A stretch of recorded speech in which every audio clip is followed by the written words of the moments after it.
Vamos ler a palavra do Senhor, irmãos? Quem está com a Bíblia aí, levanta a Bíblia bem alto para eu ver. A Bíblia, a palavra de Deus. Isso. Quem levantar o celular vai ter que doar o celular. Amém, graças a Deus. Que bênção, né? Que hoje tem a Bíblia até no celular. Ninguém tem desculpa mais de não ter Bíblia, né? Tem a palavra de Deus. Lá no celular aparece várias versões, né? Tu quer saber de um jeito, de outro. É bom também, mas eu acho que nada substitui o livro, né? A Bíblia Sagrada. Vamos ler então, irmãos, assentados como nós estamos, abrindo na primeira carta de Paulo aos Coríntios, no capítulo 15. Nós vamos ler 3 versículos apenas hoje à noite. No capítulo 15 de 1 Coríntios, vamos ler o versículo 51 e o versículo 52. E depois, no capítulo 16, você vai ter que passar só uma página e abrir no versículo 22. Vamos ler esses 3 versículos. E eu gostaria que os irmãos também estivessem atentos à leitura da palavra do Senhor. 1 aos Coríntios, capítulo 15. Temos o slide aí, Isabel? Se quiser colocar. 1 aos Coríntios, capítulo 15. Vamos ler 2, o 51 e o 52, ok? E do 16, o 22. Preparados? Então vamos lá. 1 Coríntios 15, 51 e 52. Diz assim um apóstolo aos gentios: Eis que vos digo um mistério. Nem todos dormiremos, mas seremos todos transformados. Num momento, num abrir e fechar de olhos, ao ressoar da última trombeta. A trombeta soará. Os mortos ressuscitarão incorruptíveis, e nós seremos transformados. 16, 22. Se alguém não ama o Senhor, seja anátema. Maranata. Que Deus abençoe a sua palavra lida ao nosso coração. Como os irmãos sabem, ontem, dia 25 de janeiro, completou 1 ano da tragédia em Brumadinho. Aquela tragédia é daquelas coisas que a gente sempre lembra, não é? Onde a gente estava, não é? E é o caso, né? Seja Mariana, Brumadinho, com aquela quantidade enorme de vítimas. E parece que para nós mineiros essas tragédias, não é? Já estão se tornando quase que corriqueiras, infelizmente, né? Minas tem protagonizado eventos assim catastróficos, tristes, como é o caso desses 2 acidentes, que a nossa cidade, inclusive, com o primeiro de Mariana, ainda hoje sofre consequências, tantas outras cidades, e agora também as chuvas, né?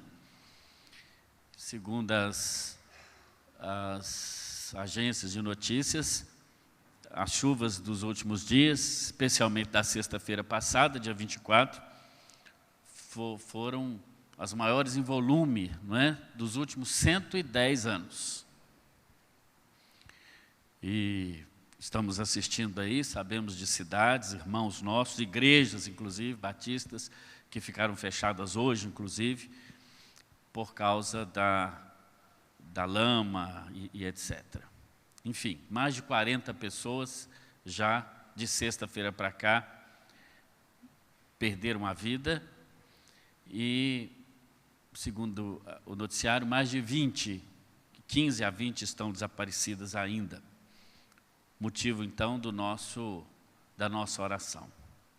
Mas no caso de Brumadinho, especificamente, um dos motivos da tragédia de perda de vidas humanas, mais de 300, das quais 11 corpos ainda não foram encontrados, mesmo 1 ano depois, Um dos motivos foi que o alarme, que a sirene que havia sido instalada para avisar as pessoas de uma iminente tragédia não soou.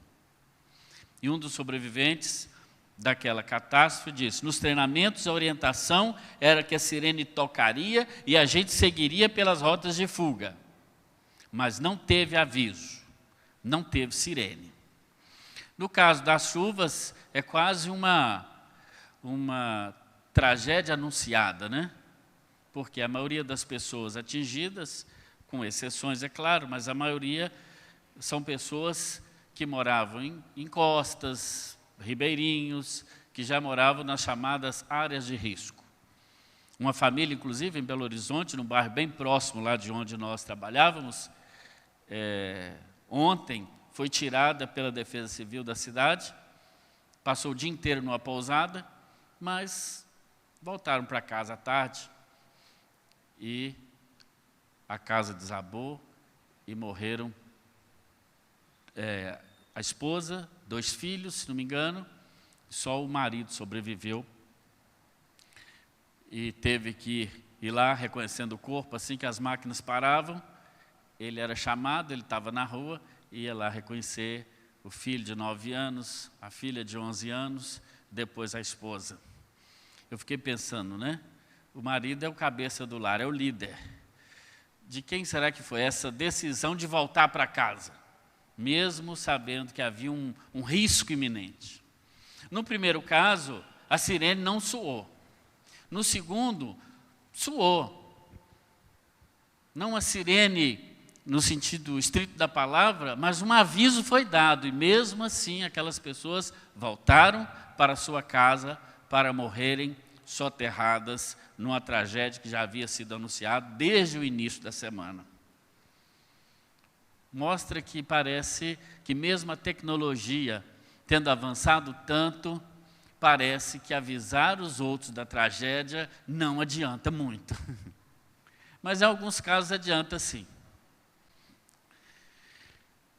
E o texto que o apóstolo Paulo escreve, primeiramente aos Coríntios, mas também a nós outros hoje, dá conta também de um aviso, de uma sirene, ou para ser mais preciso no relato bíblico, uma trombeta que soará. O capítulo 15 da carta de Paulo aos Coríntios, Paulo está ensinando aquela igreja tão problemática a respeito da ressurreição, tanto a ressurreição de Cristo, quanto a ressurreição dos santos, porque os coríntios criam na ressurreição de Cristo, mas alguns deles não criam que as outras pessoas, que os salvos ressuscitariam. Talvez pelo tempo que havia passado, desde a ascensão de Jesus aos céus, eles pensaram, se tivesse que ressuscitar, alguém já tinha ressuscitado. Parece que eles estavam perdendo a esperança de que Jesus voltaria, de que os mortos seriam ressuscitados e de que eles iriam realmente morar com o Senhor para sempre. Parece que aquela esperança que havia primordialmente no coração dos primeiros cristãos, que viram o Senhor Jesus sendo assunto aos céus ou sendo levantado aos céus, parece que aquela esperança de que ele viria, de que ele voltaria de novo para reunir a sua igreja, para reunir aqueles que são seus, para reunir aqueles que entregaram suas vidas a Jesus, parece que essa esperança estava diminuindo. E talvez nos nossos dias hoje, muitas vezes é assim que mesmo nós cristãos parece que vivemos, com esperança que não é esperançosa, com um tipo de vida que realmente não vislumbra a eternidade. Não combinei com Nadine, mas ela já fez a introdução aqui, né? Perguntando quem quer ir para o céu. Mas sem morrer não tem jeito, né? A gente até quer ir, mas não... Como diz a história lá, a excursão não precisa ser para agora, né? Pode ser depois. O céu é a eternidade, né? Mas pensando nisso e nessa sirene que o apóstolo Paulo fala aqui, sobretudo no versículo 52, quando ele diz assim, num momento, num abrir e fechar de olhos, ao ressoar da última trombeta, e Paulo diz, a trombeta soará. Esse aviso, esse não vai falhar. Ele vai acontecer. Está registrado na palavra de Deus.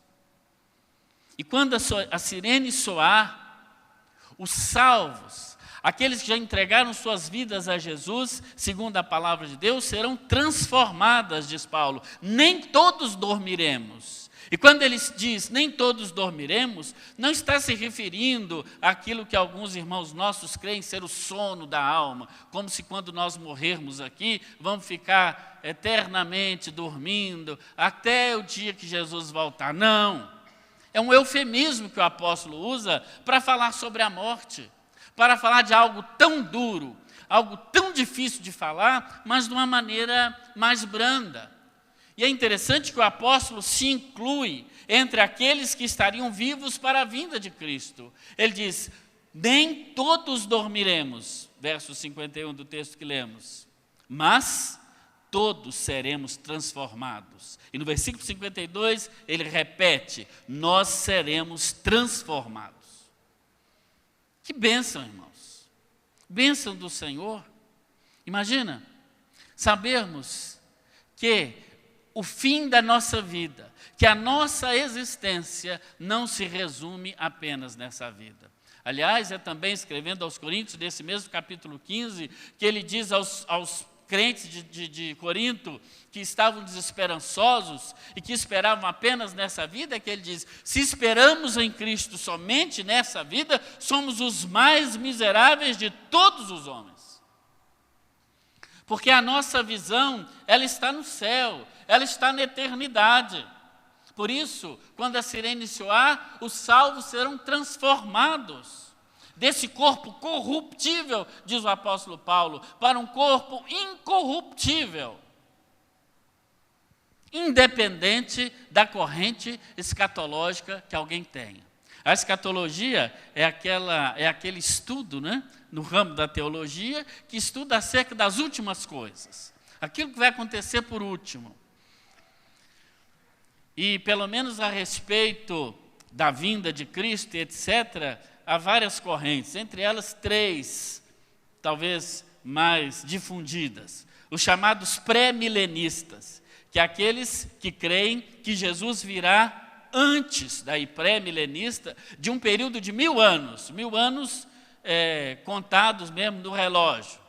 Eles pensam que Cristo virá, então, antes do milênio, os perdidos, os salvos ressuscitarão e irão com Cristo. Jesus virá uma terceira vez, então os perdidos ressuscitarão para serem julgados. Tem também uma outra corrente chamada dos pós-milenistas, que creem também sobre a segunda vinda de Cristo. Mas esses, por sua vez, creem que Jesus virá depois do milênio. Ou seja, a segunda vinda de Cristo será após um período de 1000 anos de prosperidade, de dominância cristã, não é?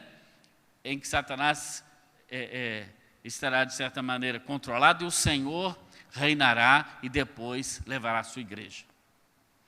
Uma outra corrente, que a maioria de nós batistas, principalmente, somos mais perto delas, muito embora nós batistas não fechemos com nenhuma dessas listas, porque a Bíblia não é clara sobre isso, e temos uma máxima, que é onde a Bíblia fala, a gente fala, e onde a Bíblia cala, a gente cala. Não é? O que a Bíblia não é claro é especulação. A gente fica mais preocupado com essas filigranas, se vai ter um milênio, se o Satanás vai ser amarrado, se ele vai ser solto. Se ele é amarrado, já está fazendo o que está fazendo, imagina solto. Não é? Não interessa isso. Não interessa que aquele que entrega a sua vida a Jesus, ele tem o domínio de Cristo e todas as promessas da palavra de Deus.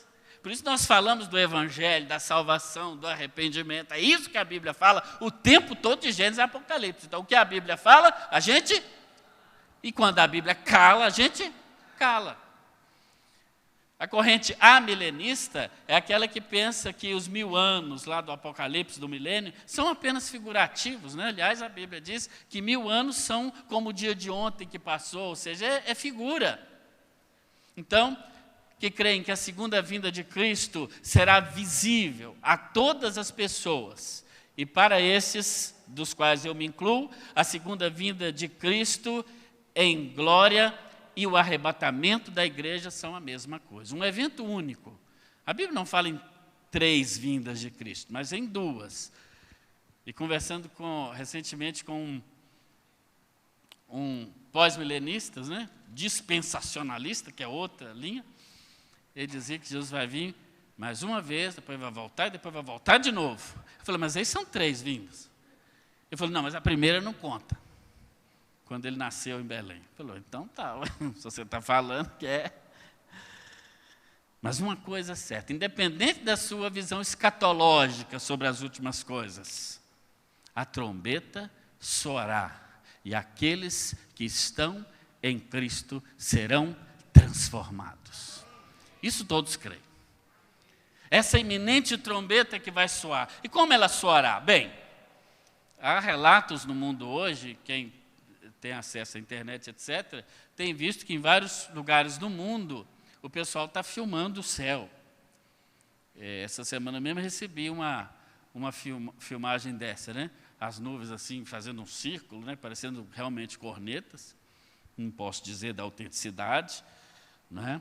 E sons parecendo trombetas. Quem já ouviu isso na internet aí? Sons de trombeta, né? E as pessoas falam, a trombeta está soando. Ok, que seja. Mas a trombeta soa em vários aspectos. A trombeta soa nesses avisos que o Senhor está nos dando do iminente vinda.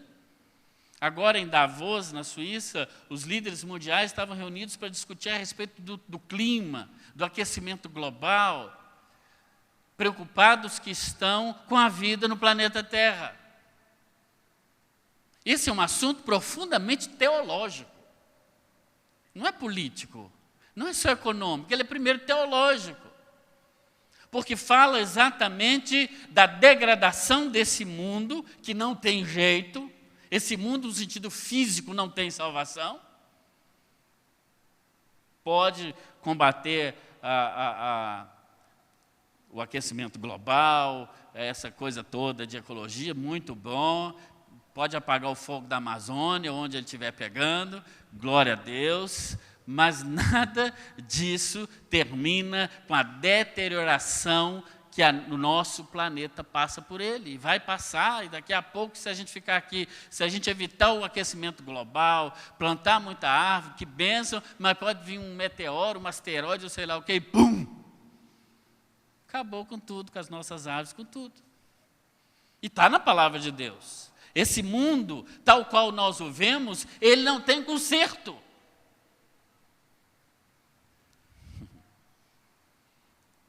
Mas nós, os seres humanos, colocados aqui pelo Senhor, temos conserto. Seremos transformados, diz a palavra de Deus. Que bênção isso, que bênção. Num abrir e fechar de olhos. A revista Super Interessante trouxe uma matéria dizendo que os nossos olhos fecham 24 vezes por minuto. Eu tenho certeza que você não contou. Esse número é daqueles números que a gente lê e acredita, porque você não vai contar, né? Conta aí para mim, quantas vezes? Olha aqui, 1 minuto. Ninguém vai fazer isso. Mas se 1 minuto nós fechamos e abrimos nossos olhos 24 vezes, vejam a iminência desse evento da vinda de Cristo, de repente, rapidamente. É assim que aparecerá no céu o sinal do Filho do Homem com poder e grande glória. Assim são também as tragédias, num segundo.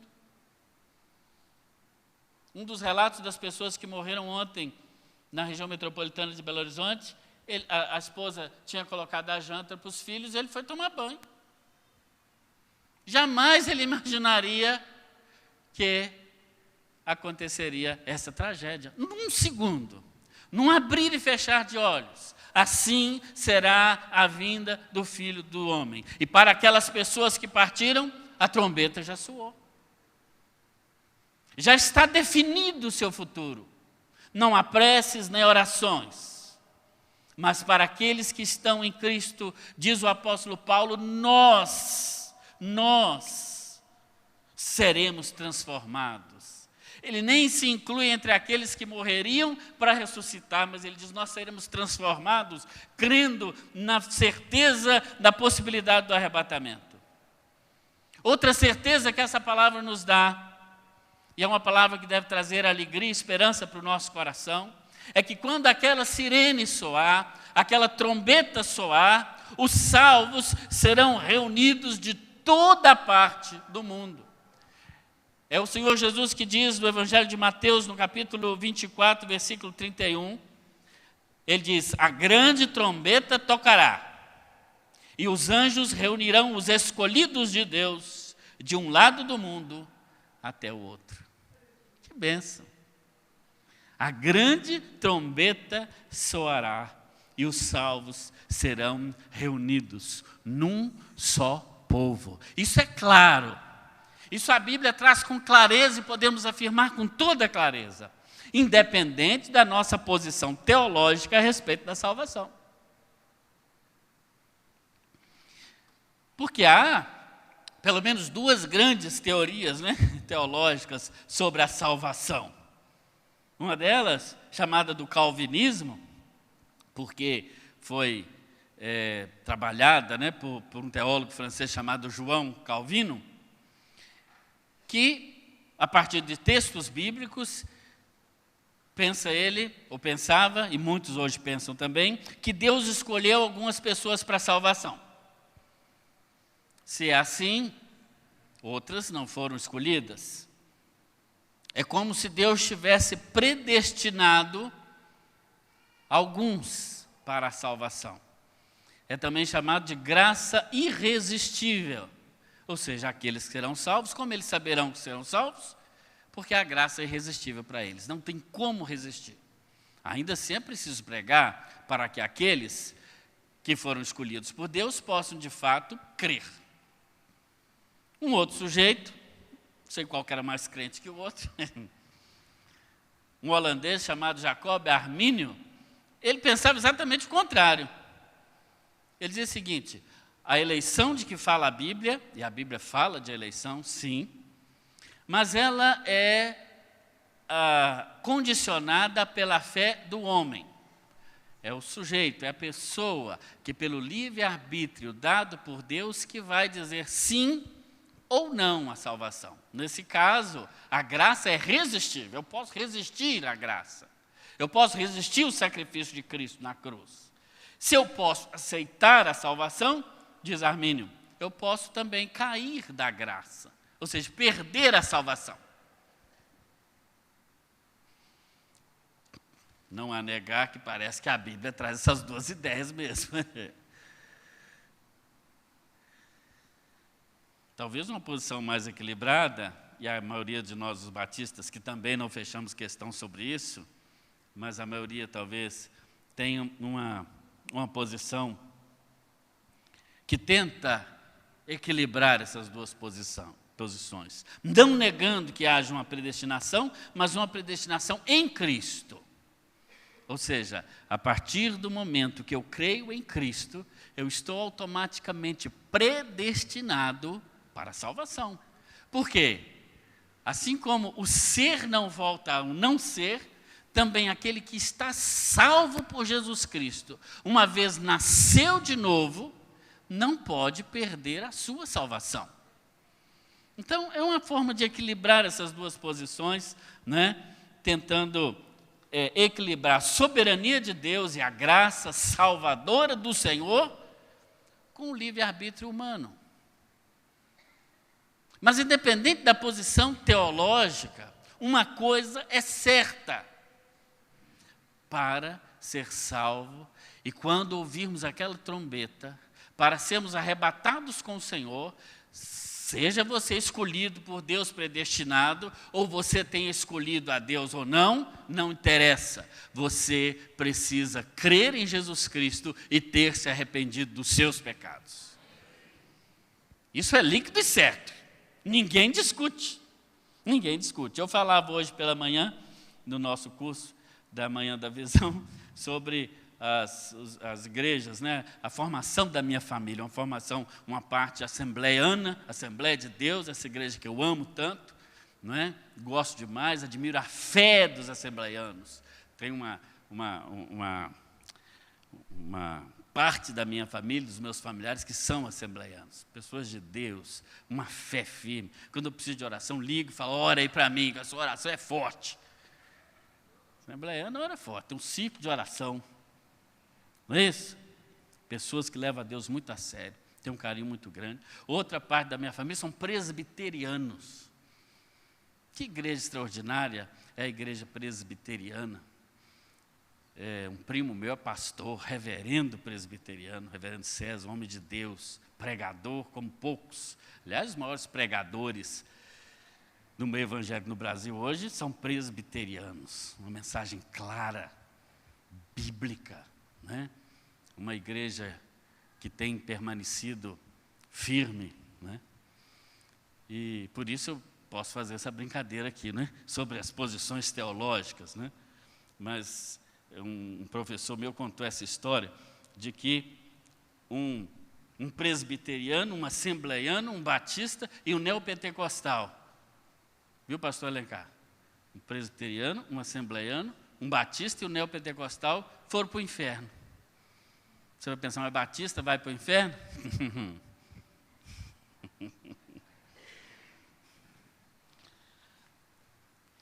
Aí um ficou querendo saber do outro, né? Então perguntaram para o presbiteriano, mas peraí, você não é predestinado? Ele falou, não, é que eu fui predestinado para a perdição, eu não estava incluído. Ah, então está certo. Aí perguntaram o assembleiano, né? Que crê no livre-arbítrio, arminiano, e que pode perder a salvação. Eu disse, você não aceitou? Ele disse, não, eu aceitei, mas logo no dia que eu morri, eu tinha pecado. Aí, eu morri num dia que eu estava sem salvação. Se fosse um dia antes, eu estava tranquilo. Mas tinha perdido, eu pequei. Perguntaram para o Batista, ele diz aqui, ô Batista, e você, meu filho? Você não aceitou Jesus, levantou a mão, foi na frente, tocava na igreja? Ele disse, não, é o seguinte, eu fiquei 30 anos na igreja, mas eu só pensava que eu era crente. Eles me enganaram, me tratavam como crente, que a gente faz assim, né? Às vezes a gente passa a mão na cabeça do bode, trata ele como se salvo fosse, mesmo com várias maneiras que ele tem de mostrar que não tem uma vida cheia de frutos, mas a gente vai assim, todo mundo é importante, e não fala do pecado, não fala da transformação que precisa acontecer na vida de alguém. Eles não, eu achei que eu era crente, mas eu não era. Eu não aceitei Jesus, coisa nenhuma. Aí disseram, e você, neopentecostal, por que você está no inferno? Ele disse, aqui é o inferno? É. Pois eu determino, daqui para frente, aqui é o céu. Pronto.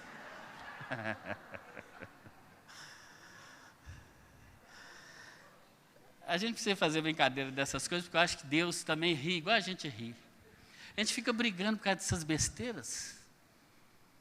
Quando o mais importante é que, quando a trombeta soar, aqueles que são de Cristo, independente da placa denominacional, vão ouvir aquela trombeta, e sem nunca tê-la ouvido, vão saber, é o Senhor que está chegando.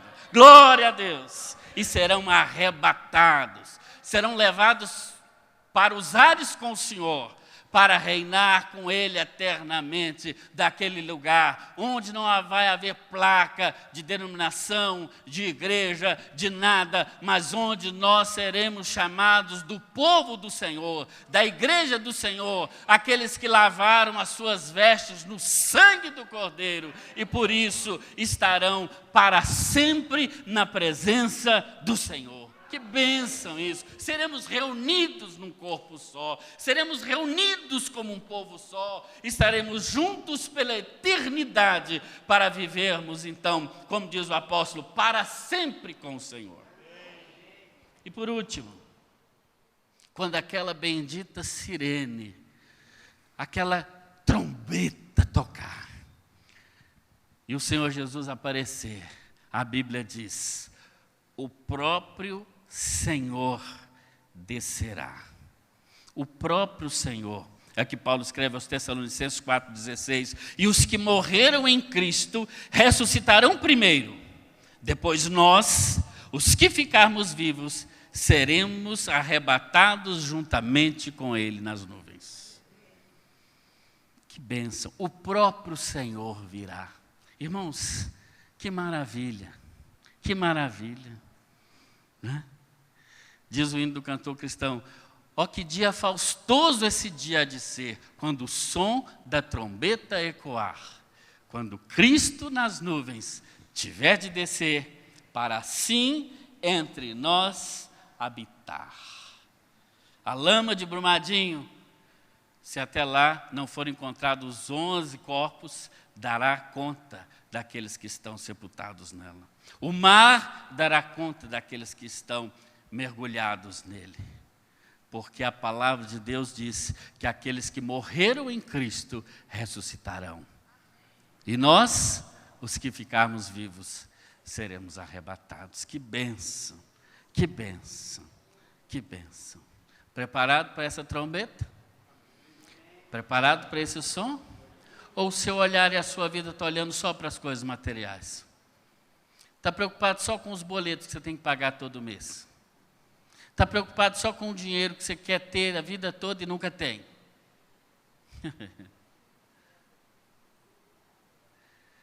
Pois eu quero te dizer uma última coisa hoje à noite.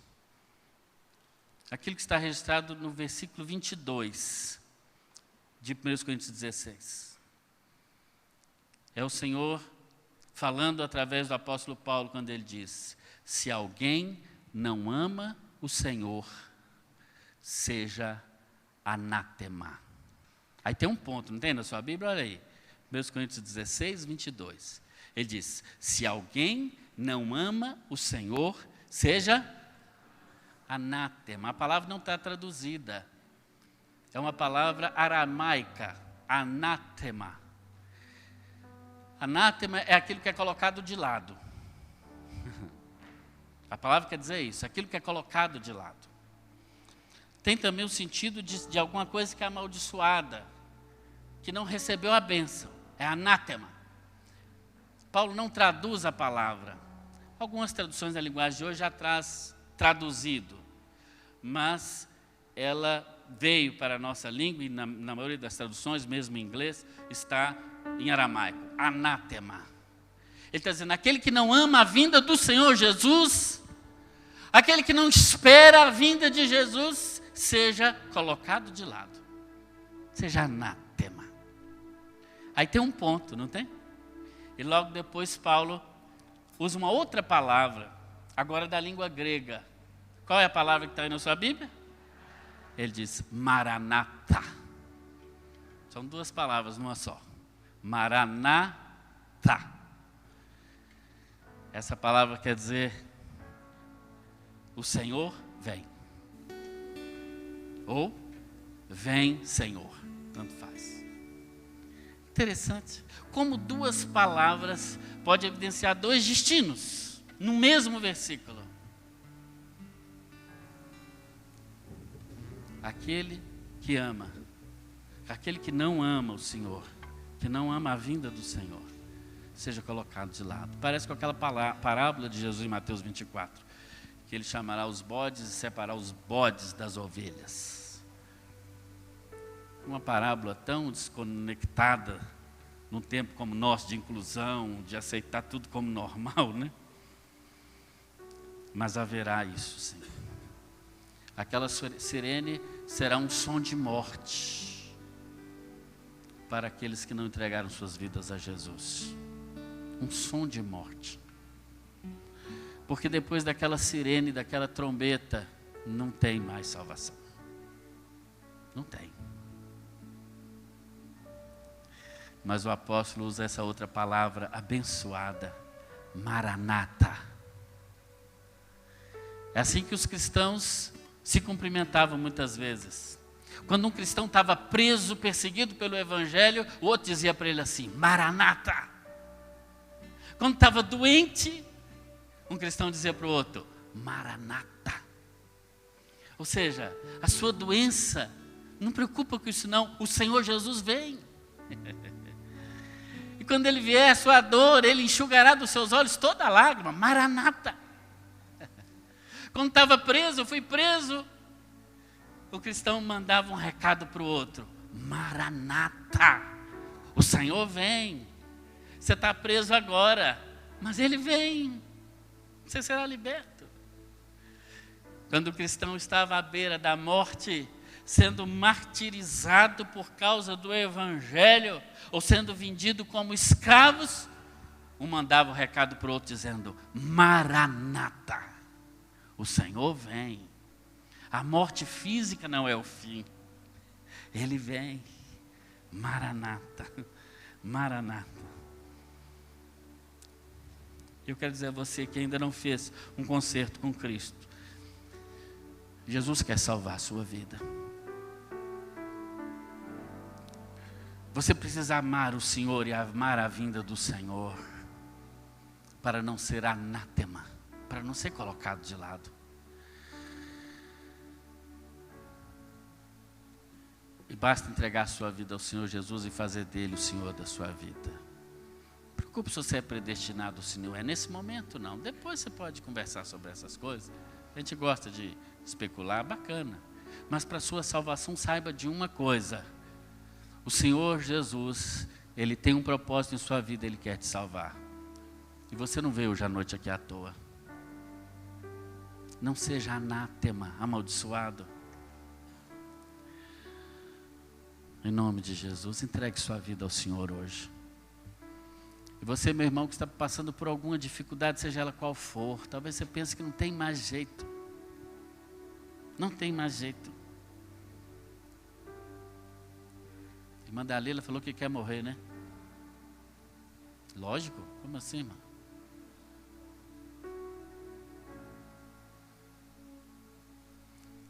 Independente da sua situação, aquilo que você acha que não tem mais jeito, a palavra do Senhor para você nessa noite hoje é Maranata. O Senhor Jesus vem. Isso é nada, como diz o apóstolo Paulo, e repito, as aflições do tempo presente, Romanos 8,18, não são para ser comparadas com a glória que em nós há de ser revelada. Maranata, Maranata, Maranata. Vira para esse irmão que está do seu lado e fala com ele assim, Maranata. O Senhor Jesus vem. O Senhor Jesus vem. Ah, eu estou com depressão, pastor. Maranata. Ah, eu tenho uma conta que eu não sei como vou pagar. Maranata. Ah, meu casamento está assim. Maranata. O Senhor Jesus vem. E quando Ele vier, isso tudo vai deixar de fazer sentido. Ó Senhor, somos te gratos, ó Deus, por Jesus Cristo, teu Filho. Ó Deus, porque o Senhor nos amou tanto a ponto de entregar o seu próprio Filho para morrer por nós. Mas Ele ressuscitou, Senhor. E na sua ressurreição, nós vemos o Senhor Jesus como as primícias daqueles que já dormem em Cristo. Porque assim como o Senhor ressurgiu dentre os mortos, aqueles que estão em Cristo também ressuscitarão, para terem corpos transformados, glorificados, para herdar a vida eterna. Nós te somos gratos por isto, Senhor. Pedimos ao teu Santo Espírito que faça aquela obra que só Ele pode fazer nos corações hoje à noite aqui. Se há alguém aqui que não tem certeza da sua salvação, que esta noite seja uma noite aceitável, que esse dia seja um dia de salvação.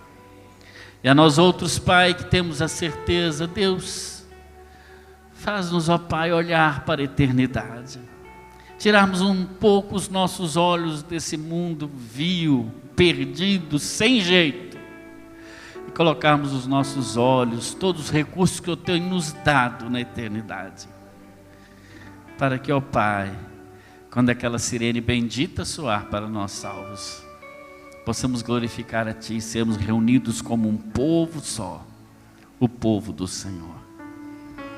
Que o amor de Deus, o nosso Pai, que a graça salvadora do Senhor Jesus Cristo, Que a comunhão e as consolações do Santo Espírito de Deus esteja com esta igreja, esteja com o teu povo reunido e espalhado por toda a superfície da terra, em nome de Jesus.